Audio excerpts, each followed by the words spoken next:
சிவனை தேடிய அன்பு உறவுகள் அனைவருக்கும் வணக்கம். நாளை 17/8/2024 ஒரு மிகப்பெரிய நன்னாள். சிவனடியார்களுக்கு சிவத்தை தொழுது வாழ்ந்து கொண்டிருப்பவர்களுக்கு ஒரு மிகப்பெரிய பொன்னாள். சனிமகா பிரதோஷம். மற்ற பிரதோஷங்கள்லேருந்து இந்த சனிமகா பிரதோஷம் என்ன வேறுபடுகிறது, அதனுடைய பலன் ஏன் அதிகமாக இருக்கிறது அப்படின்றது தான் இந்த பதிவு. பொதுவாகவே மாதத்தில் 2 நாட்கள் பிரதோஷம் வரும். பிரதோஷம் என்பது எந்த வழிபாடை அடிப்படையாக கொண்டது என்று பார்க்கும்போது சிவன் நந்தியம்பெருமான் வழிபாட்டை அடிப்படையாக கொண்டது. சிவபெருமான் இந்த உலகத்தை காட்பதற்காக பார்க்கடலிலிருந்து வந்த ஆலாகால விஷத்தை உட்கொண்டு உலகத்தை காத்த பொன்னால் தான் பிரதோஷம்.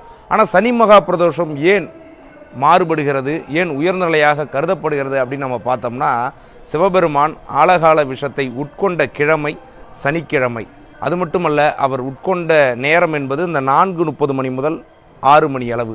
எனவே தான் 4:30 மணி முதல் 6 மணி அளவு பிரதோஷ காலமாகவும் சனி